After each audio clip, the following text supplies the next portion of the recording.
আমার বন্ধুগণ, দেখুন আল্লাহ রাব্বুল আলামিন কি বলেছেন। আল্লাহ পাক বলছেন, ইয়া আইয়ুহাল্লাযীনা আমানু, হে ঈমানদারেরা, হে মুমিনেরা, হে বিশ্বাসীরা, উদখুলু ফিস-সিলমি কাফা, তোমরা পরিপূর্ণভাবে ইসলামের ভেতরে প্রবেশ করো। ওয়ালা তাত্তাবিউ খুতুওয়াতিশ শাইতান, খবরদার শয়তানের পদঙ্ক অনুসরণ করো না। ইন্নাহু লাকুম আদুউম মুবিন, নিশ্চয়ই শয়তান তোমাদের প্রকাশ্য দুশমন। এই হচ্ছে আয়াতের সরল অনুবাদ।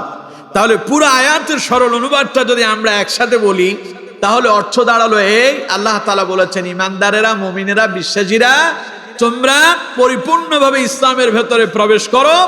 এরপরে তোমরা শয়তানের পথ অনুসরণ করো না, কারণ শয়তান হচ্ছে তোমাদের প্রকাশ্য দুশমন।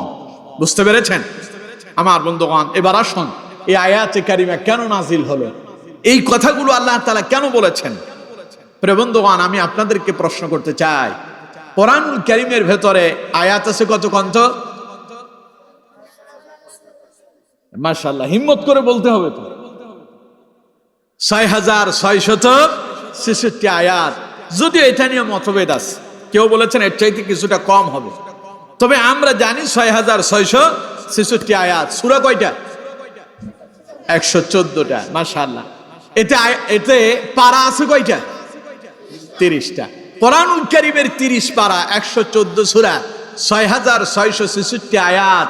এমন কোন আয়াত কিংবা এমন কোন সূরা অথবা এমন কোন পারা এইরকম আছে নাকি যেটা আল্লাহ তাআলা খামোখা নাজিল করছেন? আছে। গোটা কোরআনুল কারীমের প্রতিটা আয়াত নাজিল হওয়ার পেছনে একটা কারণ আছে। এই কোরআন একদিনে আসেনি। এই কোরআন বিশ্ব নবী, মানবতার বন্ধু মুহাম্মদুর রাসূলুল্লাহ সাল্লাল্লাহু আলাইহি ওয়াসাল্লামের কাছে আসতে সময় লেগেছে 23 বছর। কত বছর? আমি ফেনী থেকে আপনাদের এখানে আসতে 5-6 ঘন্টা সময় লাগছে। আপনি আপনার বাড়ি থেকে এখানে আসতে সর্বোচ্চ 5-10 মিনিট, 20 মিনিট সময় লাগছে। কিন্তু এই কোরআন আল্লাহর পক্ষ থেকে এই দুনিয়ায় আসতে সময় লাগছে 23 বছর। সুবহানাল্লাহ। এটা একদিনে আল্লাহ তাআলা দেন। নবী করিম সাল্লাল্লাহু আলাইহি ওয়াসাল্লাম নবুয়ত লাভ করলেন 40 বছর বয়সে। 40 বছর বয়সে আল্লাহ রাব্বুল আলামিন হেরা পাহাড়ের গুহায় জিবরাইল নাজিল করলেন। জিবরাইল নাজিল করে আল্লাহ রাব্বুল আলামিন তার নবীর উপরে সর্বপ্রথম কোরআনুল কারীমের সূরা আলাকের 5টা আয়াত নাজিল করলেন। ইকরা বিসমি রাব্বিকাল্লাযী খালাক, খালাকাল ইনসানা মিন আলাক, ইকরা ওয়া রাব্বুকাল আকরাম আল্লাযী আল্লামা বিল কলম আল্লামাল ইনসানা মা লাম ইয়ালাম। পড়েন আল্লাহু আকবার। প্রথম নাজিল কয় আয়াত? সবাই বলেন কয় আয়াত? 5 আয়াত নাজিল হলো। শুরু হলো এইভাবে করে, কখনো 5 আয়াত, কখনো 10 আয়াত, কখনো 1 আয়াত, কখনো 2 আয়াত, কখনো 1 সূরা, কখনো 1 রুকু। যখন যা প্রয়োজন হয়েছে আল্লাহ রাব্বুল আলামিন ঘটনার প্রেক্ষাপটে, অবস্থার আলোকে তিনি তার নবীর উপরে অল্প অল্প করে নাজিল করতে লাগলেন।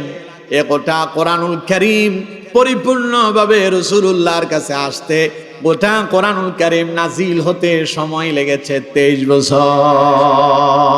আল্লাহু আকবার। তার মানে যে জিনিসটা আসতে সময় লেগেছে, এই জিনিসটা কম দামি না বেশ দামি? কত বেশ দামি চিন্তা করেন আমার বন্ধুগণ। এই কোরআনুল কারীমের সঙ্গে যার সংস্পর্শ হয়ে যায়, কোরআনের সঙ্গে যার সম্পর্ক লেগে যায়, কোরআনুল কারীম তার দামও বাড়ায় দেয়। এই যে কোরআনের সঙ্গে একখান রেহাল আছে, কত হবে? 100 টাকা বা 150 টাকাই হইতে পারে, ঠিক কিনা? আচ্ছা, এই রেহালটা কিসের সঙ্গে লাগলো? এখন এটাকে আপনি আপনার পায়ের সঙ্গে লাগাইতে পারবেন? আপনার ক্ষমতা আছে? আপনি সাহস করবেন জীবনে কোনোদিন? অনাকাঙ্ক্ষিত ভাবে আপনার পায়ের সঙ্গে যদি এই রেহালটা লেগে যায়, কি করবেন? এই রেহালটারে হাতে নেবেন, প্রথমে চুমু খাবেন, বুকের সঙ্গে ধরবেন, কপালে লাগাবেন, মাথায় উঠাবেন। তার মানে বোঝাতে চান ওরে কোরআনের সঙ্গে সম্পৃক্ত রেহাল। তোর দাম যদি অল্প ছিল, 100-150 টাকা তোর দাম, কিন্তু কোরআনের সঙ্গে যখন তোর সম্পর্ক লেগেছে, তোর দাম এত বেড়েছে। আমার অজান্তে অনাকাঙ্ক্ষিত ভাবে আমার পায়ের সঙ্গে তোর একটা অনাকাঙ্ক্ষিত ধাক্কা লেগে গেল, আমি ক্ষমা চাই, তোর সঙ্গে আমার বেয়াদবি হয়েছে। ঠিক কিনা? তার মানে চিন্তা করুন, এমন এক কোরআন, যে কোরআন 23 বছরে রাসূলুল্লাহর কাছে আসতে সময় নিল, এ কোরআনের সঙ্গে যার সম্পর্ক হয়ে যায়, আল্লাহ রাব্বুল আলামিন তার মর্যাদা, তার সম্মান বহুগুণে বাড়ায় দেয়। আমার বন্ধুগণ, এখন এই কোরআন যখন আপনি বাজার থেকে আনবেন, তখন সময় কত মিনিট লাগবে? 5-10 মিনিট। বাজারে যাবেন, লাইব্রেরি থেকে গিয়ে বলবেন ভাই আমার একখান কোরআন শরীফ দেন, আপনি কিছু এর বিনিময় হাদিয়া দেবেন, আপনার কোরআন শরীফ দিয়ে দেবেন। এখন এই কোরআন আপনার বাড়িতে যখন আসলো, এটা পড়ে আছে আলমারির উপরে, তাকের উপরে পড়ে আছে, দিনের পর দিন চলে যায়, মানুষ স্পর্শ করে না, ধরেও দেখে না কোরআনে আল্লাহ কি বলেছেন। ঠিক কিনা? কারণ আপনার কাছে আসতে তো বেশি দিন সময় লাগেনি, এজন্য আপনি এটার মূল্য বুঝতেছেন না। অথচ এটা জমিনে আসতে সময় লেগেছে 23 বছর। এই জন্য এর মূল্য যারা বুঝতে পেরেছে, এর সাথে যারা সম্পৃক্ত হয়েছে, এদের দামও এই কোরআন বৃদ্ধি করে দিয়েছে। বলেন সুবহানাল্লাহ। তাহলে আমার বন্ধুগণ, গোটা কোরআনুল কারীমের এমন কোন আয়াত নাই, এমন কোন সূরা নাই যেটা আল্লাহ তাআলা খামুকা দিয়েছেন। এটা নাজিলের পেছনে একটা কারণ আছে, একটা প্রেক্ষাপট আছে। বাংলায় বলে প্রেক্ষাপট, আমরা যদি আমাদের ভাষায় বলি তাহলে বলা হবে কি কারণে নাজিল হয়েছে। আর কোরআনের ভাষায় হলো এর শানে নজুল কি, অর্থাৎ কোরআনের ভাষায় এটাকে বলা হয় শানে নজুল। আমার বন্ধুগণ, এই যে আয়াত আমি আপনাদের সামনে তিলাওয়াত করেছি, এর একটা শানে নজুল, এর একটা প্রেক্ষাপট আছে না নাই? জোরে বলতে হবে, আছে না নাই? সেই প্রেক্ষাপটটা কি ছিল দেখুন।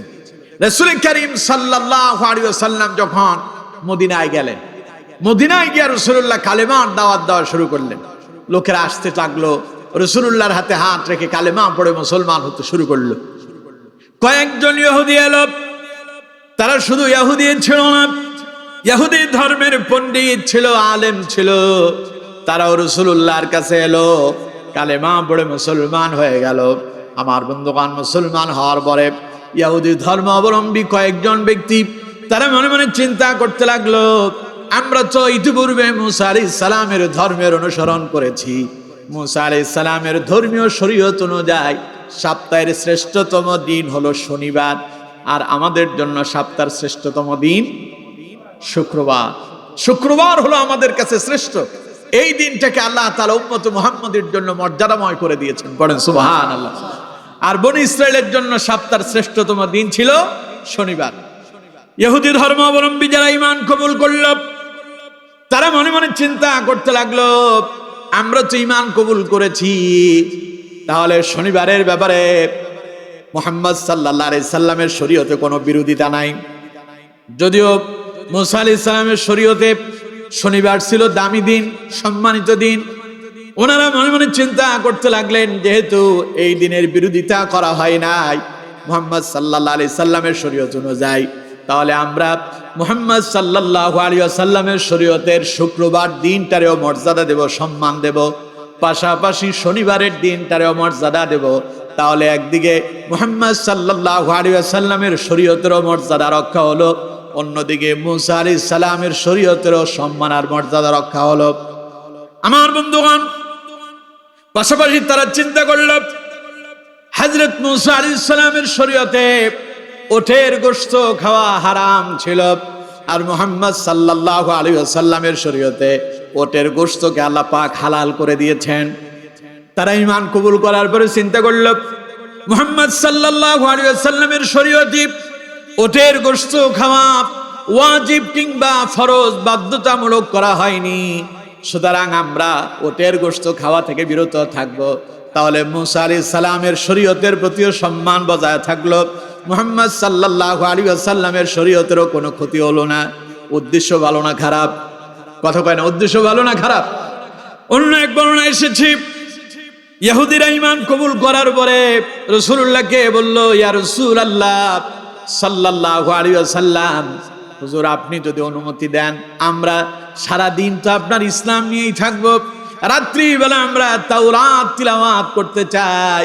তখনই আল্লাহ রাব্বুল আলামিন আয়াত নাযিল করলেন, ইয়া আইয়ুহাল্লাযীনা আমানু দুখুলু ফিস-সিলমি কাফা ওয়া লা তাত্তাবিউ খুতুওয়াতিশ শাইতান ইন্নাহু লাকুম আদুউম মুবিন। পড়েন আল্লাহু আকবার। আল্লাহ বললেন সঙ্গে সঙ্গে জিবরাইল নাজিল হলো। ওনারা মুসা আলাইহিস সালামের শরীয়তের ব্যাপারেও মর্যাদা রক্ষা করার জন্য শনিবারকে সম্মানিত দিন হিসেবে সম্মান করতে চেয়েছেন। পাশাপাশি ওটের গোশত আল্লাহ তাআলা আমাদের জন্য হালাল করেছেন।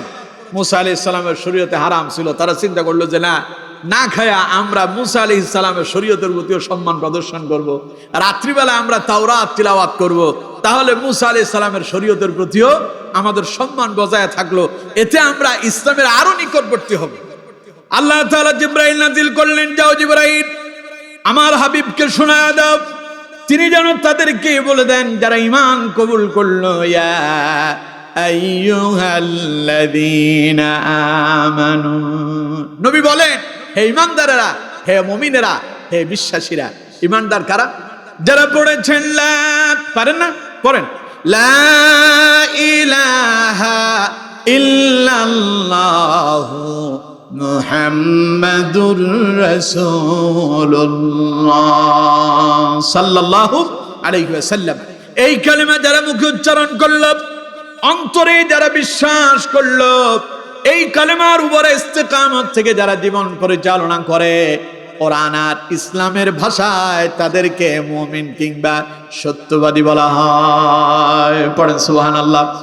আল্লাহ তাআলা বললেন, নবী আপনি মুমিনদেরকে শোনায়া দেন যারা ঈমান কবুল করার পরে তারা আবার পূর্বের ধর্মের কিছু কিছু মানতে চায়, ওদেরকে বলে দেন উদখুলু ফিস-সিলমি কাফা, তারা যেন পরিপূর্ণভাবে ইসলামের ভিতরে প্রবেশ করে যায়। আগের কিছু মানবো, এখানকার কিছু মানবো তা হবে না, সবগুলোই মানতে হবে যেই ধর্মে আপনি ঢুকে পড়েছেন। পড়েন সুবহানাল্লাহ।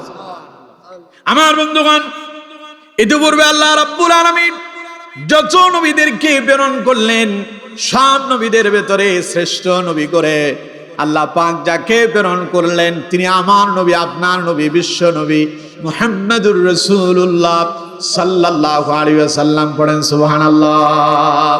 মুহাম্মদ সাল্লাল্লাহু আলাইহি ওয়াসাল্লাম হলেন নবীদের নেতা, যিনি হলেন সাইয়্যিদুল মুরসালিন, ইমামুল মুরসালিন। পড়েন সুবহানাল্লাহ। তিনি নবীদের কি নেতা, নবীদের নেতা। রাসূলুল্লাহ বলেছেন এই মুহূর্তে যদি হযরত মুসা আলাইহিস সালাম যদি তিনি দুনিয়ায় আগমন করতেন, আমার নবুয়ত চলাকালীন সময় মুসা আলাইহিস সালামের নবুয়ত বন্ধ হয়ে যেত, তিনিও আমার প্রতি মানানয়ন করে আমার উম্মত হয়ে যেতেন। সুবহানাল্লাহ। এই নবীর দাম এত বাড়ানো হয়েছে, এত বৃদ্ধি করে দেওয়া হয়েছে। একজন নবী এই দুনিয়াতে আবার আসবেন, তবে তিনি আসার পরে নিজের ধর্মের ব্যাপারে তিনি তার নবুয়তের দাওয়াতি কাজ করবেন না, বরং মুহাম্মদ সাল্লাল্লাহু আলাইহি সাল্লামের উম্মত হয়ে তার দাওয়াতি মিশনে কাজ করবেন। তার নাম হযরত ঈসা আলাইহিস সালাতু ওয়াস সালাম। সুবহানাল্লাহ। কম? তাহলে এবার বলেন তো আমাদের নবীর দাম কম না বেশি? আরো জোরে বলেন, কম না বেশি? তাওরাত, জবুর, ইনজিল সহ টোটাল আরো 104 খানা, কোরআন সহ 104 খানা কিতাব আল্লাহ তাআলা পৃথিবীতে দিয়েছেন।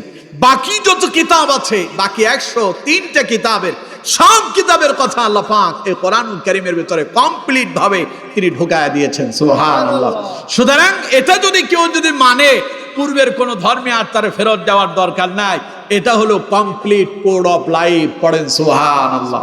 এটা হলো পরিপূর্ণ জীবন ব্যবস্থা, এটা পরিপূর্ণ জীবন ব্যবস্থা। এমন কোনো কথা নাই আপনার জীবনের প্রয়োজনীয়তা যা আল্লাহ তাআলা এই কোরআনুল কারীমের ভেতরে তুলে ধরেন নাই। আপনার পরিবার কেমনে চলবে, আপনার সমাজ কেমনে চলবে, আপনার রাষ্ট্র কেমন চলবে, আপনার দাম্পত্য জীবন কেমন হবে, স্বামী এবং স্ত্রীর ভেতরে সম্পর্ক কেমন হবে, সন্তানের সঙ্গে মা বাবার সম্পর্ক কেমন হবে, রাষ্ট্রের সাথে জনগণের সম্পর্ক কেমন হবে, এমন কোনো কথা নাই যা আল্লাহ তাআলা কোরআনুল কারীমের ভেতরে তুলে ধরেন নাই। পড়েন সুবহানাল্লাহ। আল্লাহ তাআলা বলছেন ওয়ানাজ্জালনা আলাইকাল কিতাবা তিবয়ানাল লিকুল্লি শাইইন ওয়া হুদান ওয়া রাহমাতান ওয়া বুশরা লিল মুসলিমিন। দুনিয়ার মানুষেরা শোনো, এমন এক কিতাব তোমাদের জন্য আমি নাজিল করেছি। ওয়ানাজ্জালনা আলাইকাল কিতাব, এটা এমন এক কিতাব যা আমি তোমাদের জন্য নাজিল করেছি। তিবয়ানাল লিকুল্লি শাই, এমন কোনো কথা নাই যা আমি এই কোরআনুল কারীমের ভিতরে বর্ণনা করি নাই। সুবহানাল্লাহ। রাসূল কারীম সাল্লাল্লাহু আলাইহি ওয়াসাল্লাম তিনি যখন বিদায় হজের ভাষণ দিচ্ছেন, এমন সময় নবীজি তার উম্মতদের দিকে তাকায় সাহাবায়ে কেরামকে লক্ষ্য করে বললেন, ও আমার সাহাবীরা, আল্লাহ আমাকে যে দায়িত্ব দিয়েছেন, আমি কি সেই দায়িত্ব তোমাদের জন্য পরিপূর্ণ করতে পেরেছি নাকি? পরিপূর্ণভাবে আমি তোমাদের কাছে সেই দাওয়াত পৌঁছাতে পেরেছি নাকি? উপস্থিত সমস্ত জনগণ বলল, আপনি তা পরিপূর্ণভাবে আমাদের কাছে উপস্থাপন করেছেন। কথাটা রাসূলুল্লাহ তিনবার জিজ্ঞাসা করলেন, সকলে জবাব দিল, আপনি আপনার দায়িত্ব পরিপূর্ণভাবে করেছেন। এমন সময় আল্লাহ রাব্বুল আলামিন জিবরাইল নাজিল করলেন, আয়াত নাজিল হয়ে গেল, আল-ইয়াওমা আকমালতু লাকুম দীনাকুম ওয়া আতমামতু আলাইকুম নি'মাতি ওয়া আতমামতু আলাইকুম নি'মাতি ওয়া রাদিতু লাকুমুল ইসলাম দীনা। পড়েন আল্লাহু আকবার। আল্লাহ তাআলা আয়াত নাজিল করলেন, লোকেরা সবাই সাক্ষ্য দিল, মুহাম্মদ সাল্লাল্লাহু আলাইহি ওয়াসাল্লাম আপনি আপনার দায়িত্ব পরিপূর্ণ করেছেন। আল্লাহ পাক জিবরাইল নাজিল করে ঘোষণা দিলেন, আল ইয়াউমা আকমালতু লাকুম দীনাকুম, আজ আমি আমার দ্বীনকে তোমাদের জন্য পরিপূর্ণ করে দিলাম। ওয়া আতমামতু আলাইকুম নি'মাতি, আমি আমার অনুগ্রহ তোমাদের জন্য পরিপূর্ণ করলাম। সুবহানাল্লাহ। ওয়া রাদিতু লাকুমুল ইসলাম দীনা, আর ইসলামকে আমি একমাত্র পছন্দনীয় মনোনীত ধর্ম হিসাবে আমি গ্রহণ করে নিলাম। সুবহানাল্লাহ। তাহলে এবার কোন তো দেখি, ইসলাম আংশিক না পরিপূর্ণ? সবাই বলেন আংশিক না পরিপূর্ণ? ইসলামকে পরিপূর্ণ কে করেছেন? আল্লাহ। কিন্তু দুর্ভাগ্য, আমরা সেই পরিপূর্ণ ইসলামটারে মানতে পারি না। আমরা ইসলামটারে মসজিদের ভেতরে সীমাবদ্ধ করে রেখেছি। আমরা মনে করি ইসলাম মানে হলো ব্যক্তিগত আমল, আমি নামাজ পড়ব, রোজা করব, হজ করব, যাকাত দেব, এর নাম আমরা ইসলাম মনে করছি। আর বাকি আমরা মনে করি আমাদের ব্যবসা চলবে নিজের মন গড়া মত অনুযায়ী, আমরা মনে করি আমাদের সমাজ চলবে আমাদের নিজেদের বানানো মত অনুযায়ী, আমরা মনে করি আমাদের রাষ্ট্র চলবে আমাদের নিজেদের বানানো সংবিধান দিয়া। অথচ আল্লাহ তাআলা বলেছেন, না, তোমার পরিবার থেকে, তোমার রান্নাঘর থেকে শুরু করে বঙ্গভবন পর্যন্ত, তোমার পরিবার থেকে তোমার নিজের ঘর থেকে শুরু করে সংসদ ভবন পর্যন্ত গোটা সমস্ত জায়গায় একটা জিনিসই চলবে, তার নাম, এই যে সামনে আসতেছে রমাদান, বিভিন্ন মসজিদে দেখবেন হাফেজ সাহেবরা কোরআন তিলাওয়াত করবে। আচ্ছা, সে কোরআন আপনারা কেউ দেখছেন? হাফেজ সাহেব যে পড়তেছে এটা দেখা যায়? ওরে যদি কেটে ওর দেহটারে ক্ষত বিক্ষত করেন, ভেতরে কোরআন পাবেন? একটা হরফ খুঁজে পাবেন? এটা যেখানে যেই জায়গায় সংরক্ষিত করে গোপনে যিনি রেখেছেন তিনি কে? আল্লাহ রাব্বুল আলামিন বলছেন, ইন্না নাহনু নাযালনা যিকরা ওয়া ইন্না লাহু লাহাফিজুন। আল্লাহ পাক বলেন, ও দুনিয়ার মানুষেরা, কোরআন নাজিল করেছি আমি আল্লাহ, আর কোরআনটারে হেফাজতের দায়িত্ব আমি আমার হাতেই রেখে দিয়েছি। এটা তোমাদের হাতে সংরক্ষণ আর হেফাজতের দায়িত্ব দেই নাই, কোরআন তোমাদেরকে দিয়েছি, হেফাজতের দায়িত্ব আমি রেখেছি। কারণ এ কোরআন যদি মানুষের হাতে যদি আমি দিয়ে দিতাম, বহু আগে কোরআন এটা এর বহু আগে বিলীন হয়ে যেত, মানুষ এটারে সবগুলোকে আলাদা করে নিত, নিজেদের মন গড়া ভালো ভালোগুলোকে রাখতো আর খারাপগুলোরে তারা মুছে দিত, যেগুলো তাদের কাছে পছন্দ হয় তা তারা রাখতো, অন্যগুলো মুছে দিত। এই জন্য কেউ যেন তা মুছে দিতে না পারে। কোরআনুল কারীম আজ থেকে ১৫০০ বছর আগে এই পৃথিবীতে এসেছে, তখন যেমন ছিল এখনো তেমন আছে, কিয়ামত পর্যন্ত এখন যেমন আছে তেমনই থাকবে। কোরআনের একটা হরফ, একটা শব্দ, একটা আয়াত কেউ মুছে দেওয়ার ক্ষমতা কারো নাই। সুবহানাল্লাহ। তাইলে কোরআন যিনি হেফাজত করছেন তিনি কে? তো সুতরাং আপনি ওনারা মনে করছিল যদি সাইদি সাহেবকে গ্রেফতার করা যায়, আল্লামা সাইদিকে জেলখানায় বন্দি রাখা যায়, কোরআন মনে হয় মুছে যাবে। সাইদি সাহেবরে যখন তারা বন্দি করলো, এই বাংলাদেশে একজন সাইদি নয়, হাজার হাজার সাইদি অলিতে গলিতে যিনি তৈরি করলেন তিনি কে? আল্লামা সাইদি তৎকালীন সময় আপনাদের চট্টগ্রামের পেরেড ময়দানে এসে 5 দিন ব্যাপী তাফসীরুল কোরআন মাহফিল করতেন।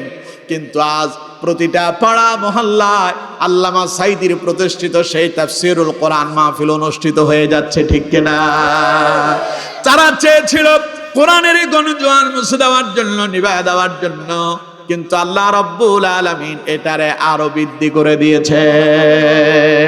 এই জন্য কোরআন কেউ মুছে দিতে পারবে? সবাই বলেন পারবে? যারা মুছে দিতে চায় তারাই মুছে যায়, কিন্তু কোরআন মুছে না। কোরআন মুছে যাবে? এই জন্য আমার বন্ধুগণ, বিগত সময়ে যারা কোরআন মুছে দিতে চেয়েছিল তারাও পারে নাই। আজকে যারা কোরআনের বিরোধিতা করে, আলেমদেরকে মৌলবাদ, জঙ্গিবাদ, রাজাকার বলে কোরআনের এই গণজোয়ার নিভায়া দিতে চান, ঠেকায়া দিতে চান, বাধাগ্রস্ত করতে চান, আপনাদের কোনো অপকৌশলী আর কাজ হবে না। কারণ ওয়া মাকারু ওয়া মাকারাল্লাহ ওয়াল্লাহু খায়রুল মাকিরিন। আল্লাহ পাক বলেন, জালেমেরা ওরা ষড়যন্ত্র করে, চক্রান্ত করে, আর আমি আল্লাহ এমন এক কৌশল করি, কৌশলে আমি ইসলামটারে বিজয় করে দেই। তারা ষড়যন্ত্র করতেছে, চক্রান্ত করতেছে আমাদের আলেমদের ব্যাপারে, ইসলামী আন্দোলনের নেতা কর্মীদের ব্যাপারে বিভিন্ন ধরনের ফাহিশা মন্দ কথাগুলো মানুষের সামনে তুলে ধরতেছে। জনগণ বলে আমরা আর বোকা না, এইসব আমরা আর শুনবো না, আমরা সিদ্ধান্ত নিয়েছি মনে মনে যা আছে সময় মতো তা প্রয়োগ করব, আর আল্লাহ বলেন আমি তা তোমাদেরকে দেখায় দেব। শুধু সেই অপেক্ষায় আছি আল্লাহ যেন আমাদের এই জন্মভূমিটাকে কোরআনের জন্য কবুল করে, বলেন আমিন। সুতরাং বন্ধুগণ আমার, কোরআনটাকে আমরা কি আংশিক মানবো না পরিপূর্ণ মানবো? পারবো তো ইনশাআল্লাহ। আমার বন্ধুগণ, সেই কথাই আল্লাহ রাব্বুল আলামিন বলছেন, আল-ইয়াউমা আকমালতু লাকুম দীনাকুম ওয়া আতমামতু আলাইকুম নি'মাতি ওয়া রাদিতু লাকুমুল ইসলাম দীনা। দুনিয়ার মানুষেরা, ইসলাম এমন একটা জিনিস, এটারে আমি কমপ্লিট করে দিয়েছি, পরিপূর্ণ করে দিয়েছি, এটাকে আমি পছন্দ করলাম, তোমাদের উপরে আমি আমার নিয়ামতকে পরিপূর্ণ করলাম। সুতরাং তোমরা যখন এই ইসলামের ভেতরে ঢুকবে, উদখুলু ফিস সিলমি কাফা, মন্দ যা আছে, শয়তানের পথ যা আছে, তাগুতের পথ যা আছে, সব ছেড়ে দিয়া পরিপূর্ণভাবে ইসলামে ঢুকে যাও। সুবহানাল্লাহ। কিন্তু আমার বন্ধুগণ, আমরা বড় দুর্ভাগা, আমরা বড় হতভাগা, আমরা ইসলামের কিছু মানি, কিছু মানি না। আমরা সিনেমাও দেখি, গান বাজনাও শুনি, আবার আমরা মসজিদেও যাই, নামাজও পড়ি, আমরা তাফসীর মাহফিলেও আসি, আবার আমরা বিভিন্ন জায়গায় গিয়া নির্বাচনে প্রার্থীর পেছনে ঘুরে ঘুরে আমরা মিথ্যা মিথ্যা স্লোগান দেয়। এই রকমের লোকও আছে না নাই? নেতা সারা রাত মদ জুয়ার আসরে থাকে, নেতা সারাদিন পথ সিটিং বাজি, মিথ্যাবাদী কথাবার্তা বলে, নেতা সুদ খায়, ঘুষ খায়, অথচ নেতার পেছনে ওই যে আমার আগের বক্তা জিয়াদি সাহেব বলেছিলেন, ওনারা 500 টাকার জন্য সারাদিন নেতার পেছনে ঘুরে আর স্লোগান দেয় অমুক নেতার চরিত্র ফুলের মতো পবিত্র, অথচ খুঁজে দেখেন নেতার চরিত্র ছাগলের লাদির চাইতেও নিকৃষ্ট। কারণ নেতা সারা রাত জুয়ার আসরে, সারা রাত মদের আসরে, নেতা সারাদিন অপকর্মের পেছনে ঘুরে বেড়ায়, সন্ত্রাস করে, নেতা সারাদিন মানুষকে নিয়ে মিথ্যা তহমত দেওয়াতে ব্যস্ত থাকে, আর সেই নেতার ব্যাপারে মিথ্যা স্লোগান দিয়েছেন, কিয়ামতের দিন মিথ্যাবাদীদের কাতারে যিনি আপনার শামিল করবেন, বলেন তো দেখি তিনি কে? এই জন্য দুনিয়ার পোষা নেতাদেরকে ডিলিট করে দেন। নেতা আমাদের একজন, তার নাম বিশ্ব নবী মুহাম্মদুর রাসূলুল্লাহ সাল্লাল্লাহু আলাইহি ওয়াসাল্লাম। 63 বছরের জীবনীতে বিশ্ব নবীর এমন একটা মুহূর্ত আপনি দেখাতে পারবেন না যে মুহূর্তে নবীজি কোনো অপ্রয়োজনীয় কাজ করেছেন, খারাপ কাজ করেছেন, মন্দ কাজ করেছেন, কিংবা 63 বছরের এমন একটা কথা আপনি পাবেন না জীবনে একটি বারের জন্য রাসূলুল্লাহ মিথ্যা কথা বলেছেন। আছে এরকম ইতিহাস আছে? অথচ যেই নেতাদের পেছনে ঘুরতেছেন, সকালে এক কথা, বিকালে আরেক কথা, সন্ধ্যায় যা বলে সকালে তা পরিবর্তন হয়ে যায়, সকালে যা বলে সন্ধ্যায় তার বিপরীত হয়ে যায়। আমার বন্ধুগণ, আমার রাসূল যা বলেছেন এক কথার উপরে ছিলেন। জীবনে একটা মিনিটের জন্য, একটা সেকেন্ডের জন্য একটা মিথ্যা শব্দ তার জবান দিয়া বের হয় না। এই জন্য আমাদের নেতা মুহাম্মদুর রাসূলুল্লাহ সাল্লাল্লাহু আলাইহি ওয়াসাল্লাম, আমাদের স্লোগান হলো আমার নেতা তোমার নেতা বিশ্ব নবী। পারবেন আমার সঙ্গে স্লোগান দিতে? দেখি তো আপনারা কেমন পারেন। আমার নেতা তোমার নেতা, আমার নেতা তোমার নেতা, আমার নেতা তোমার নেতা। রাসূলুল্লাহর যদি নেতা মানেন, এই নেতা আপনার জীবনে কোনোদিন বঞ্চিত করবেন, পথ হারা করবে না। রাসূলুল্লাহর নেতা মেনেছেন আবু বকর, রাসূলুল্লাহর নেতা মেনেছেন ওমর, ওসমান, আলী, বেলাল, তালহা, জুবায়ের, 1 লক্ষাধিক সাহাবী রাসূলুল্লাহর মেনেছেন নেতা। এক একজনের ব্যাপারে আল্লাহ তাআলা বলেছেন এক একজন সাহাবী আমার এক একটা আকাশের নক্ষত্রের মতো। সুবহানাল্লাহ। রাসূলুল্লাহর ডান পাশে চিরনিদ্রায় ঘুমিয়ে আছেন হযরত আবু বকর, সুবহানাল্লাহ। বাম পাশে ঘুমিয়ে আছেন চিরনিদ্রায় হযরত ওমর ইবনুল খাত্তাব রাদিয়াল্লাহু তাআলা আনহু। জীবনের চাইতে রাসূলকে বেশি ভালোবেসেছে। সুবহানাল্লাহ বলেন। আমার বন্ধুগণ, নবীজি যেই দিন হিজরতে যাচ্ছেন, হিজরতের রাতে রাসূলুল্লাহ পাহাড়ের গুহার ভেতরে আশ্রয় নিয়েছেন। আপনারা সবাই জানেন রাসূলুল্লাহ গুহায় নামবেন। হযরত আবু বকর নবীজির সঙ্গী ছিলেন। হযরত আবু বকর বললেন, ইয়া রাসূলুল্লাহ আপনি একটু উপরে থাকেন, আমি ভেতরে দেখি গুহাটার কি অবস্থা। হযরত আবু বকর গুহার ভেতরে নামলেন। দেখতে পেলেন গুহার চতুর্দিকে অনেকগুলো ছিদ্র দেখা যায়, গর্ত দেখা যায়। হযরত আবু বকর কাপড় ছিঁড়ে ছিঁড়ে সেই গুহার মুখগুলো বন্ধ করতে লাগলেন। কিন্তু আমার বন্ধুগণ, কাপড় শেষ হয়ে গেল, গুহার একটা ছিদ্র তিনি বন্ধ করতে পারলেন না। পা দিয়ে সেই গুহার ছিদ্রটা তিনি চেপে ধরেছেন, কারণ তার মনে দারুণ ভয় নবীজি ভেতরে আসবেন, যদি কোনো বিষাক্ত কোনো জন্তু, বিষাক্ত কোনো সাপ যদি রাসূলুল্লাহর সবল মারে।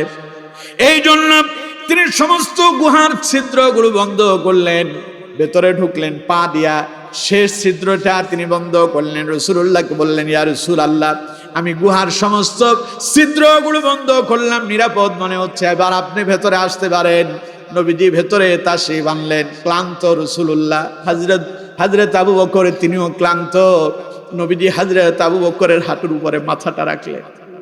হযরত আবু বকরের হাঁটুর উপরে মাথা রেখে রাসূলুল্লাহ ক্লান্তি দূর করতে গেলেন। নবীজির ঘুম এসে গেল, চোখ দুটো বন্ধ হলো। হযরত আবু বকরের চোখ দিয়ে পানি গড়ায় গড়ায় পড়ছে। হযরত আবু বকরের চোখ দিয়ে পানি পড়ে দাড়িগুলো ভিজে গেল। টপ করে একটা ফোঁটা পানি গিয়া রাসূলুল্লাহর মুখ মুবারকের উপরে পড়েছে। রাসূলুল্লাহ চোখ খুললেন, আবু বকরের চেহারার দিকে তাকায় দেখি আবু বকরের চেহারাটা রক্তে রঞ্জিত হয়ে আছে, লাল বর্ণ ধারণ করেছে, চোখ দিয়া পানি গড়ায় গড়ায় পড়তেছে। নবীজি জিজ্ঞাসা করলেন, আবু বকর রে কাঁদু কেন? তোমার কি বাড়ির কথা মনে পড়েছে নাকি? তোমার কি পরিবারের কথা মনে পড়েছে নাকি? আবু বকরের জন্মভূমি ত্যাগ করতেছ, তাই বুঝি জন্মভূমির জন্য তোমার খুব মন কান্না করতেছে।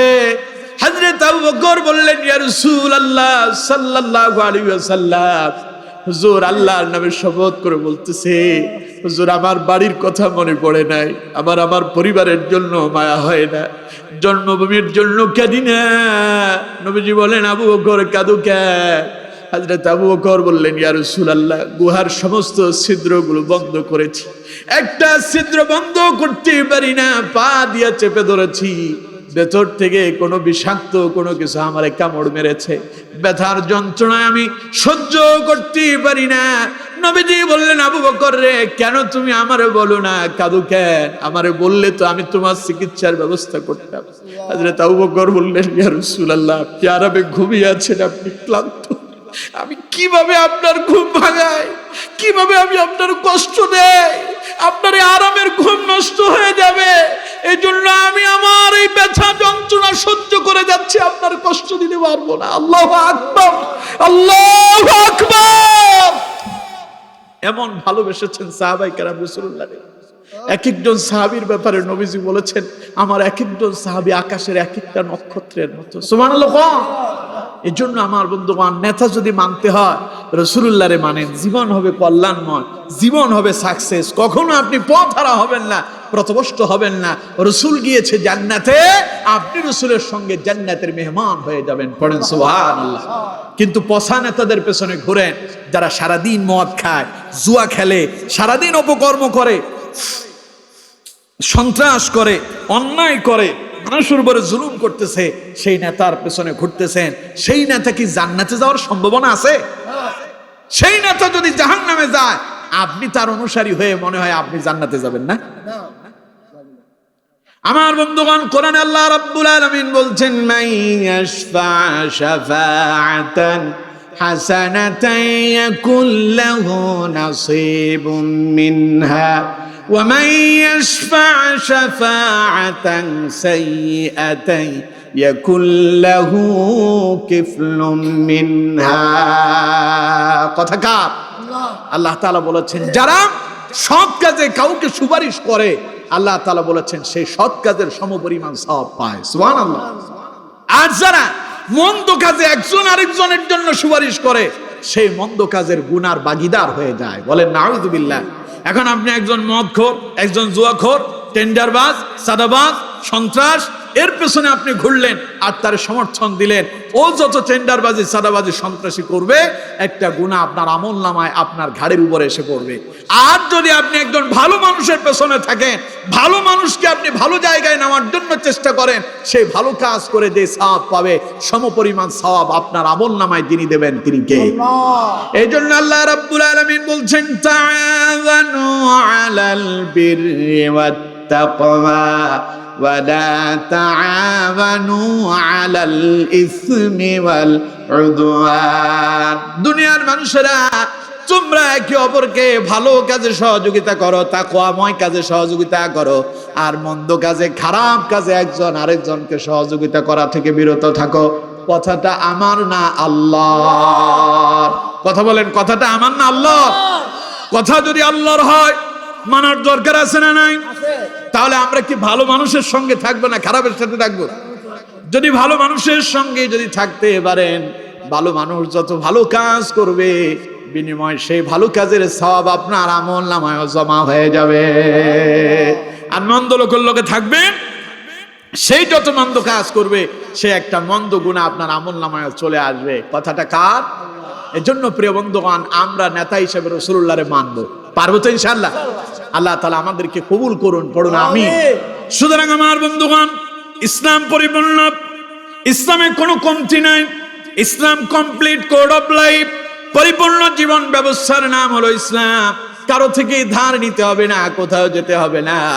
যারা ইসলাম বাদ দিয়া অন্য জায়গায় শান্তি খুঁজে, আল্লাহ তাআলা বলেছেন, ওয়া মান ইয়াবতাগি গায়রাল ইসলামি দীনান ফালান ইউকবালা মিনহু ওয়া হুয়া ফিল আখিরাতি মিনাল খাসিরিন। আল্লাহ পাক বলেন, যারা ইসলাম বাদ দিয়া অন্য ধর্ম অনুসরণ করতেছো, ফালান ইউকবালা মিনহু, জেনে রাখো তোমাদের এগুলো আমার কাছে কোনো গ্যারান্টেড হবে না, কবুল হবে না, বরং তোমাদের জন্য পরকালীন জীবনে ক্ষতিগ্রস্ততা ছাড়া আর কিছুই নাই।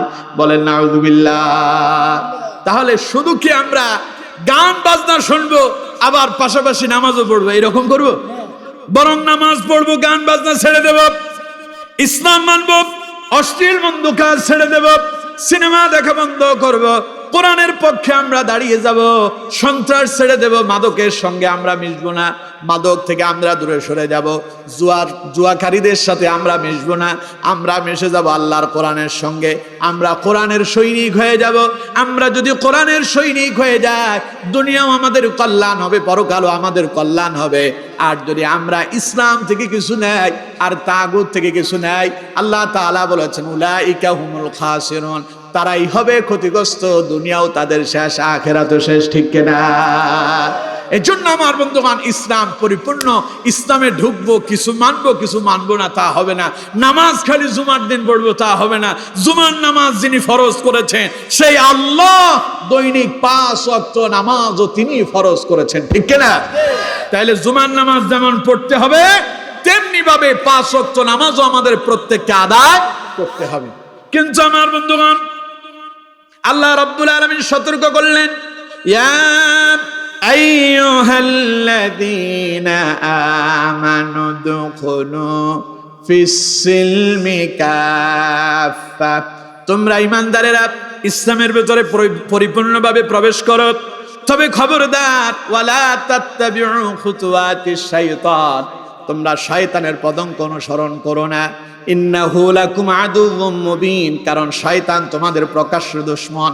তার মানে বোঝা যায়, আপনি যখন ইসলামের নিয়মতান্ত্রিক পদ্ধতিগুলো অনুসরণ করতে যাবেন, পেছনে আপনার একজন শত্রু আছে, ওর নাম ইবলিস। ওর নাম কি?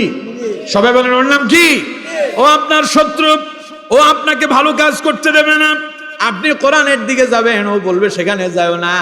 আপনি ইসলামী আন্দোলন করতে যাবেন, শয়তান বলবে সেই দিকে যেও না। আপনি কোরআনের পক্ষে কাজ করবেন, শয়তান বলবে সেই দিকে যেও না। আপনি কোরআনের রাজ কায়েম করার জন্য চেষ্টা করবেন, শয়তান বলবে সেই দিকে যেও না। কারণ শয়তান আপনার শত্রু, সেই কখনো আপনার মঙ্গল চায় না, ঠিক কিনা? আচ্ছা, আপনার শত্রু সেই কি আপনার ভালো চায়? সবাই বলতে হবে, আপনার শত্রু কি আপনার ভালো চায়? শত্রু সব সময় চায় যে আপনার জীবনে কোনো অনাকাঙ্ক্ষিত ঘটনা ঘটে যাক, আপনি বিপদের সম্মুখীন হয়ে যান। এই শয়তান আমাদের দুশমন। আল্লাহ তাআলা বলছেন, পরিপূর্ণ ইসলামে প্রবেশ করো, ওয়ালা তাত্তাবিউ খুতুওয়াতিশ শাইতান, শয়তানের পদঙ্ক অনুসরণ করো না। তার মানে শয়তান তোমাদেরকে চেষ্টা করবে ইসলাম থেকে বের করে ওই শয়তানের পথে পরিচালিত করার জন্য।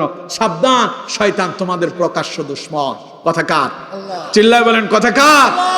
শয়তান আমাদের কেমন দুশমন জানেন? এই শয়তানের সঙ্গে আমাদের দুশমনিতা শুরু হয়েছে আমাদের বাবার সাথে। আমাদের বাবার নাম হযরত আদম আলাইহিস সালাম।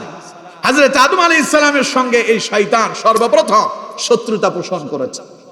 আমার বন্ধুগণ, আল্লাহ রাব্বুল আলামিন হযরত আদম আলাইহিস সালামকে তৈরি করলেন, আর ফেরেশতাদেরকে বললেন, ও আমার ফেরেশতারা, আমার আদমকে সিজদা করো। ফাসাজাদু বলার সঙ্গে সঙ্গে সমস্ত ফেরেশতারা সিজদায় লুটিয়ে পড়ল, ইল্লা ইবলিস, একজন সিজদা করে নাই, তার নাম শয়তান ইবলিস। ওইটা আল্লাহর সিজদা দেয় নাই। আমার বন্ধুগণ, শত্রুতা শুরু হয়ে গেল। আল্লাহ রাব্বুল আলামিন ইবলিসকে জান্নাত থেকে বিতাড়িত করলেন, আসমান থেকে বের করে দিলেন। ইবলিস আল্লাহরে বলে, আল্লাহ তুমি যে আমারে বের করে দিবা, আমি যে প্রতবষ্ট হয়েছি, আমি যে তোমারে দীর্ঘ সময় পর্যন্ত সিজদা দিলাম, আমি যে তোমার গোলামি করলাম, তার বিনিময় কি তুমি আমারে দেবা না? আল্লাহ তাআলা বললেন, কি চাও তুমি, কি বিনিময় পেতে চাও? ইবলিস বলল, ক্বালা আনযিরনি ইলা ইয়াউমি ইউবআসুন, তুমি আমারে কিয়ামত পর্যন্ত হায়াত দাও। আল্লাহ তাআলা বললেন, ক্বালা ইন্নাকা মিনাল মুনযারিন, যাও, তোমার এই আবদার আমি পরিপূর্ণ করলাম, মিটায়া দিলাম, মঞ্জুর করলাম, কিয়ামত পর্যন্ত তোমারে আমি আল্লাহ হায়াত দিয়ে দিলাম। কিয়ামত পর্যন্ত হায়াত পেয়ে ইবলিস খুশি না বেজার? কথা কয় না, খুশি না বেজার? আচ্ছা, আপনারা এখানে কে কে মরতে চান? হাত তুলেন। তার মানে কেউ মরতে চায় না, আবেগে উঠাই ফেলছে আর কি। তবে হাত উঠানো সত্য, আমরা মরবো, এটা 100% সত্য। কেউ আমরা বেঁচে থাকতে পারবো না, ঠিক কিনা? মরাই লাগবে। মৃত্যু থেকে পালানো যাবে? মরণ থেকে পালাও তুমি, মরণ তোমায় লইবে গিরি। যদিও সুদূর আকাশ পানে লোকাও সেথায় লাগায়া সিঁড়ি। মৃত্যু থেকে পালানোর জন্য আকাশে যদি সিঁড়ি বেয়েও যদি তুমি পালিয়ে যাও, মালাকুল মউত সেখানেও যাবে। কুল ইন্নাল মাউতাল্লাযী তাফিরুনা মিনহু ফাইন্নাহু মুলাকীকুম। মালাকুল মউতের সঙ্গে তোমার সাক্ষাৎ হবে। আর মালাকুল মউত যেই দিন তোমার কাছে আসবে, মৃত্যু সেই দিন তোমার অবধারিত হয়ে যাবে। ঠিক কিনা? কিন্তু কেউ মরতে চায় না, সবাই বাঁচতে চায়। যে যত বেশি হায়াত পায়, দেখবেন কিছু কিছু মুরব্বী আছে চায়ের দোকানে গিয়ে বলে, আরে বেটা জানিস আমার বয়স কত? তোর মা তোর বাপের বিয়ে আমি দেখছি। আছে না এরকম? আমাদের ফেনীর ভাষায় বলে, হ্যাঁ একটু টক্করই গিল্লাই, তোর আব্বার তোর মার বিয়ে আয় দেখছি। ইকেন কথা এটা ন কয়, ইতারাও কয়। হ্যাঁ আমার বন্ধুগণ, তার মানে ওনার ভেতরে যে বাপরে বাপ আমার বয়স কত জানিস? 120 বছর। পাওয়ারই আলাদা, অনেক দিন বেঁচে আছে। কিন্তু একটু পরে যে মালাকুল মউত আসবে তা কিন্তু তিনি জানেন না। তার মানে মরার খবরই, কথা বলে না কেন, মরার খবরই কেউ মরতে চায় না। ইবলিস কয় আমারে কিয়ামত পর্যন্ত হায়াত দাও। আল্লাহ কয় ক্বালা আনজিরনি ইলা ইয়াউমি ইউবআসুন ক্বালা ইন্নাকা মিনাল মুনজিরিন। যা দিয়ে দিলাম। ও কয় যে আমি খুব খুশি, এখন যে আমারে কিয়ামত পর্যন্ত হায়াত দিছ, আমি করব কি জানো? আল্লাহ কয় করবি কি? ক। ইবলিস বলতেছে ক্বালা ফাবিমা আগাওয়াইতানি লাআকউদান্না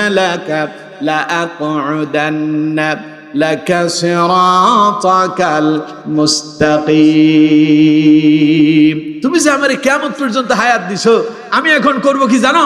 তোমার বান্দারা তারা যখন ভালো কাজ করতে যাবে, সিরাতাল মুস্তাকিমের পথে যখন তারা পরিচালিত হতে যাবে, তখন ক্বালা ফাবিমা আগওয়াইতানি লাআকউদান্না লাহুম সিরাতাকাল মুস্তাকিম। আমি তোমার এই সরল পথে বাধা হয়ে দাঁড়াবো। নাউজুবিল্লাহ। কোন ওরা মসজিদে যাবে, আমি পথে দাঁড়ায় বলবো যে আরে সময় অনেক আছে, বাড়িতে গিয়ে পড়িস না।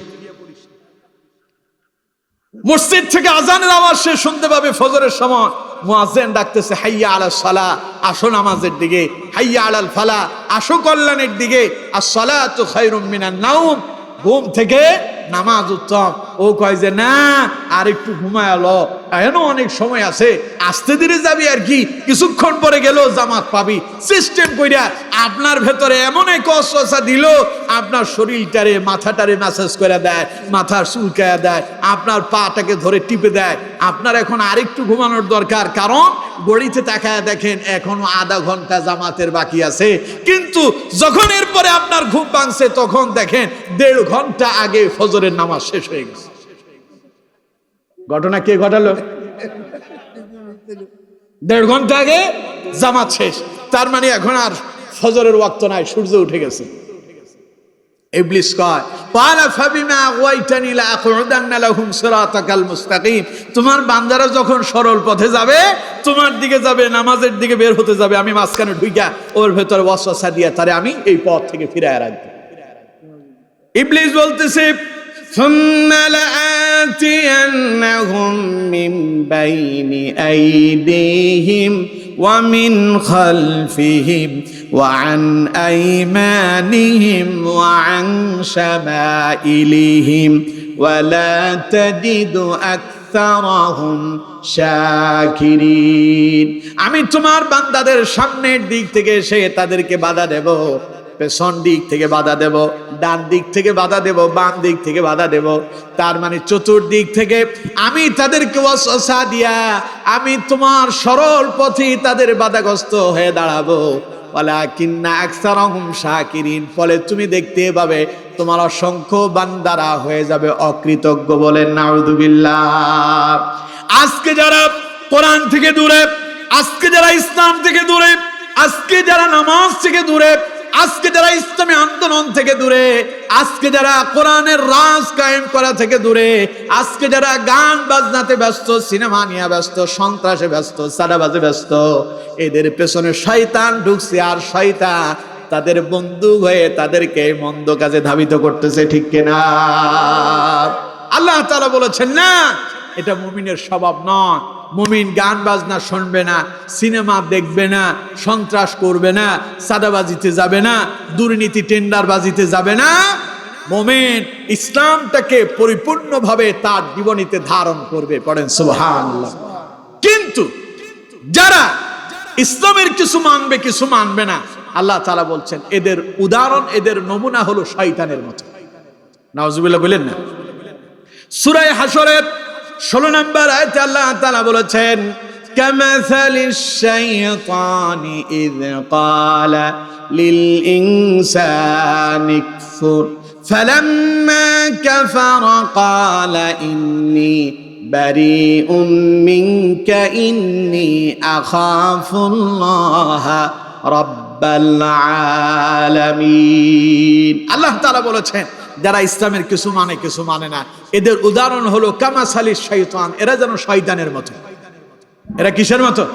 শয়তানের মতো। শয়তান করে কি? আল্লাহ বলছেন ইয ক্বালা লিল ইনসানি কফুর, শয়তান মানুষকে বলে তুমি কুফরি করো। ফালাম্মা কাফারা, মানুষ যখন কুফরি করে, ক্বালা ইন্নী বারিউম মিনকা, তখন শয়তান বলে আমি তোমাদের সাথে নাই। ইন্নী আখাফুল্লাহ, কারণ আমি আমার আল্লাহর ভয় পাই। রব্বাল আলামিন, কারণ তিনি বিশ্বের প্রতিপালক, তারে ভয় করি। আমি তোমার সঙ্গে নাই, কারণ তুমি এখন বিপদে আছো, তুমি বিপদগ্রস্ত হইছো, তোমার উপর এখন আল্লাহর আযাব নামবে। শয়তান মানুষকে বিপদে ফেলে দেয়, বিপদে ফেলে দিয়া শয়তান নিজেই কেটে পড়ে। এই জন্য আমরাও আমাদের মাঝে যারা ইসলামের কিছু মানে কিছু মানে না, তারা সুবিধাগুলো যেগুলো এগুলো গ্রহণ করে, বিপদে পড়লে ঠিকই আবার আল্লাহর কাছে আসে। ঠিক কিনা? আল্লাহ তাআলা বলেছেন কামাসালিশ শাইতান, এদের উদাহরণ হলো এরা শয়তানের মতো। দেখুন শয়তান কত বড় চক্রান্ত করে আমাদের সঙ্গে। শয়তান আমাদের কত বিশাল দুশমন। তাফসীর ইবনে কাসিরের ভেতরে একটা বিশাল ঘটনা এসেছে। বনি ইসরাইলের এক আবেদ ব্যক্তি ছিলেন, যিনি 60 বছর পর্যন্ত একটানা আল্লাহর ইবাদত করেছেন। হাদিসটি হযরত আলী রাদিয়াল্লাহু তাআলা আনহু তিনি বর্ণনা করছেন। বনি ইসরাইলের এক ব্যক্তি 60 বছর একটানা আল্লাহর ইবাদত করছে। এই 60 বছরে শয়তান বহুবার তারে কুমন্ত্রণা দিতে চাইল, পথভ্রষ্ট করার জন্য চেষ্টা করেছে, কিন্তু কোনোভাবেই শয়তান সফল হয় নাই। শয়তান বারবার চেষ্টা করছে, বারবার ব্যর্থ হয়েছে। কিন্তু শয়তান ক্ষান্ত হয় নাই। ভালো মানুষের পেছনে শয়তান বেশি লেগে থাকে। দেখবেন যেটা সন্ত্রাস করে, সাদাবাজি করে, টেন্ডারবাজি করে, মদ খায়, তারপরে ইয়াবা খায়, গাঁজা খায়, ওরে শয়তান ধরে না, শয়তান তার কাছে যায় না। ভালো মানুষের উপরে শয়তান আসর করে। ঠিক কিনা? ও তো এমনি পথভ্রষ্ট, শয়তান ওরে দেখলে 100 হাত দূরে থাকে। বাপরে বাপ, আসতেছে এক গাঁজাখোর, শরীর থেকে মারাত্মক দুর্গন্ধ বের হচ্ছে, ওর কাছে যে কেমনে তার বউ থাকে তা আল্লাহই জানে। ঠিক কিনা? শয়তান আমি সহ্য করতে পারি না, ওর বউ কেমনে সহ্য করে। সিগারেট খায়া, আবুল বিড়ি, তারপরে আরো আছে কি জানো? হ্যাঁ, পাথার বিড়ি, আর নাম বলেন না, আবুল বিড়ি, আকিস বিড়ি, আরো কত রকমের বিড়ি আছে। এত মারাত্মক দুর্গন্ধ, এর চাইতে পায়খানার গন্ধর চাইতে এটা আরো নিকৃষ্ট। ঠিক কিনা? ও শরীরের কাছে যাওয়া যায় না, মনে হয় যে ভূমি হয়ে সব বের হয়ে যাবে। আমি চিন্তা করি ওর বউ কেমনে তার কাছে থাকে। ইবলিস শয়তান কয় ওর শরীর থেকে যে মারাত্মক দুর্গন্ধ বের হয়, আমি তো তারে দেখলে 100 হাত দূরে থেকে ওর শয়তানের কাছেই যাইতে পারি না। কিন্তু যেই লোকটা প্রতিনিয়ত নামাজ পড়ে, কোরআন পড়ে, দিন মানে ইসলাম মানে, শরীর থেকে আসে কোরআনের গ্রাণ, ইসলামের গ্রাণ। ঠিক কিনা? শয়তান আসে তার উপর আসর করার জন্য। বুজুর্গ লোকটা 60 বছর পর্যন্ত আল্লাহর গোলামি করলো। ইবলিস যতবার তারে বাধা দিতে গেল, ততবার নিজেই ব্যর্থ হলো। কিন্তু ইবলিস থেমে থাকলো না। ইবলিস ওই বুজুর্গ ব্যক্তিটারে বাধা দেওয়ার জন্য, বিপদগ্রস্ত করার জন্য বারবার চেষ্টা করতে লাগলো। এবার নতুন এক ফন্দি সে তৈরি করেছে। ইবলিস চিন্তা করলো নারীদেরকে দিয়াই মনে হয় আমি এখানে সাকসেস হয়ে যাব। আমার বন্ধুগণ, ইবলিস একজন নারীকে টার্গেট করলো। ইবলিস সেই নারীর উপরে আসর করলো, ভর করলো। তার মানে ইবলিস যখন ওই মহিলারে ধরছে, এখন মহিলাটা জিনে ধরা মানুষগুলো একটু আবল তাবল পাগলের মতো মাতলামি করে। ঠিক কিনা? জোরে কয় না? ঠিক কিনা?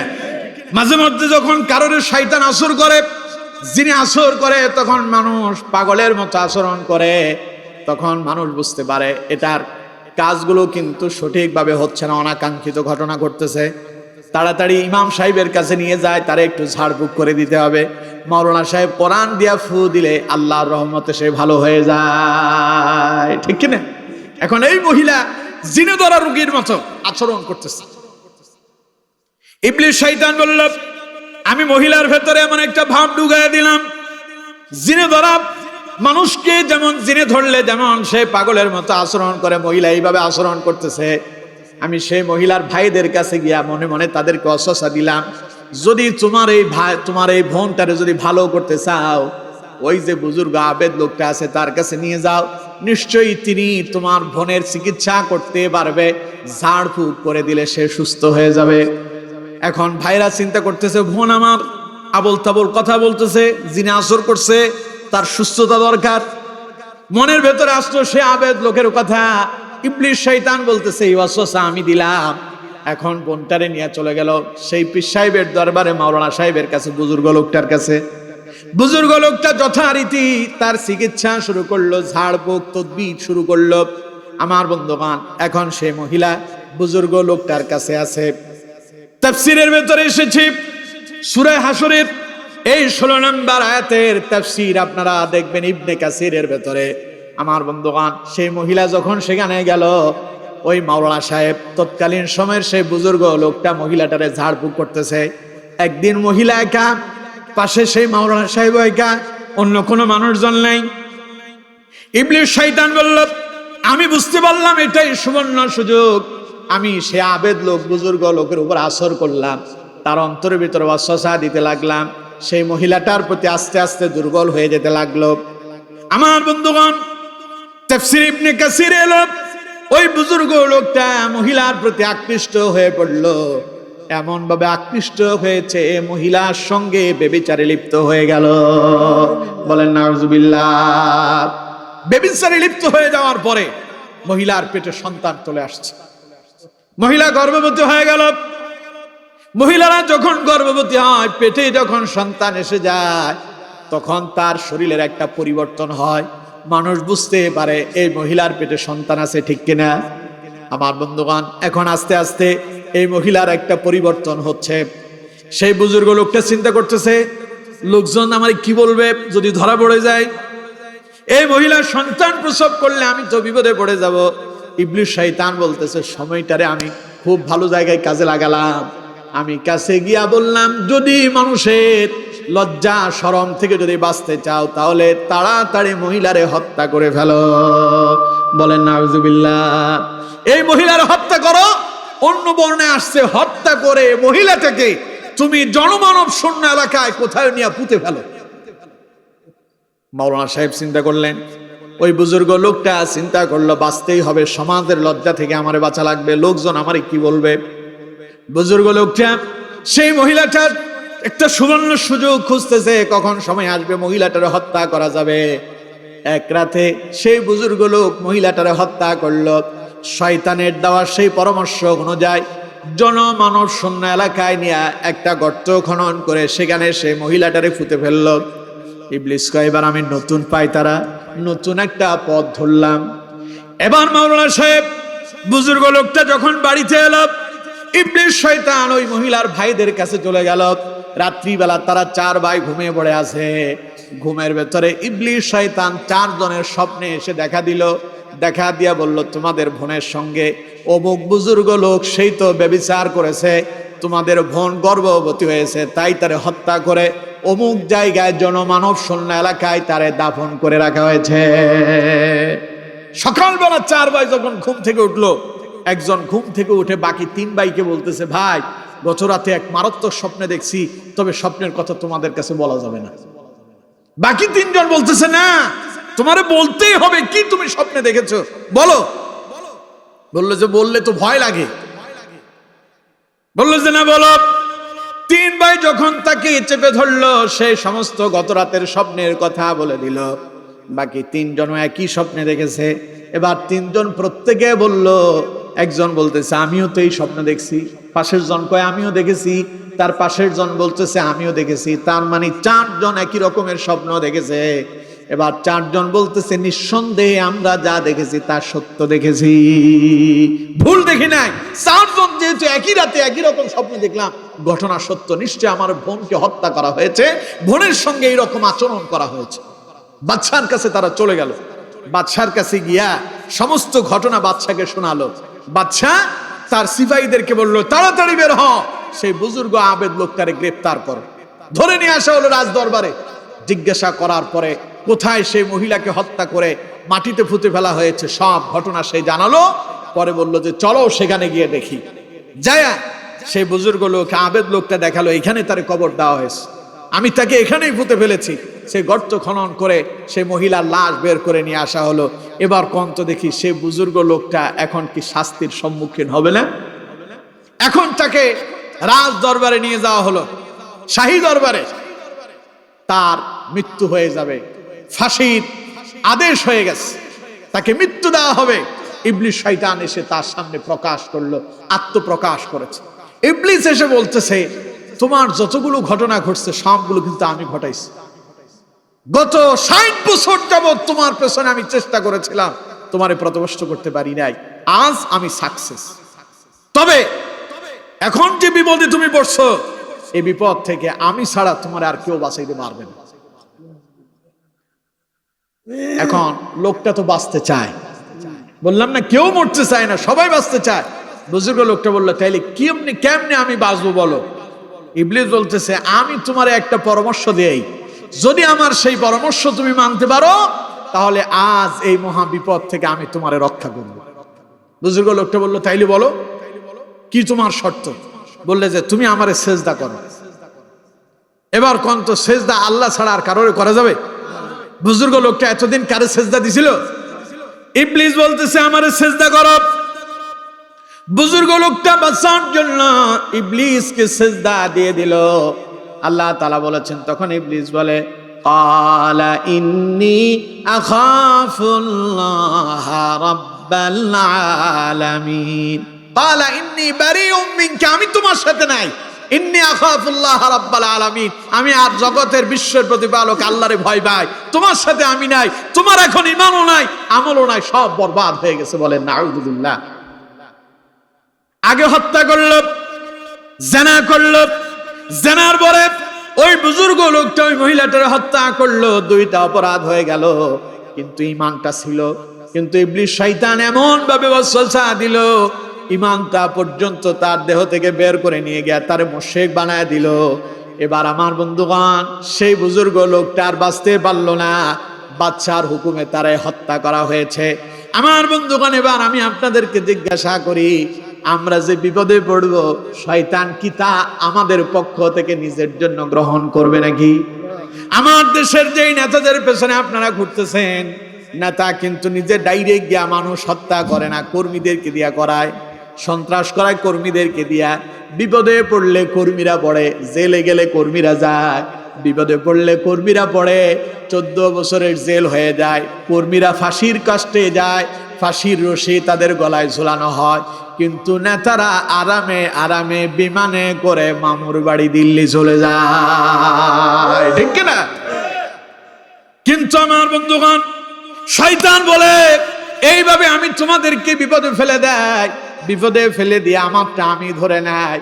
এই জন্য আমার বন্ধুগণ আমরা কি শয়তানের পদঙ্ক অনুসরণ করব না, আল্লাহটা করব? আল্লাহ রাব্বুল আলামিন সেই কথাই বলেছেন, ইয়া আইয়ুহাল্লাযীনা আমানু দুখুলু ফিস-সিলমি কাফা ওয়া লা তাত্তাবিউ খুতুওয়াতিশ শাইতান ইন্নাহু লাকুম আদুউম মুবিন। আল্লাহ পাক বলেন ঈমানদারেরা, মুমিনেরা, বিশ্বাসীরা, উদখুলু ফিস-সিলমি কাফা, ইসলামের ভেতরে আংশিক ভাবে নয় পরিপূর্ণভাবে প্রবেশ করো। খবরদার ঈমান কবুল করার পরে, ইসলামে ঢুকে যাওয়ার পরে, ওয়ালা তাত্তাবিউ খুতুওয়াতিশ শাইতান, শয়তানের পদঙ্ক অনুসরণ করো না। ইন্নাহু লাকুম আদুউম মুবিন, কারণ শয়তান তোমাদের শত্রু না বন্ধু। কথা বলেন, শয়তান আমাদের শত্রু না বন্ধু? আল্লাহ বলছেন ইন্নাহু লাকুম আদুউম মুবিন, সে তোমাদের গোপনীয় বন্ধু নয়, প্রকাশ্য তোমাদের শত্রু, প্রকাশ্য শত্রু।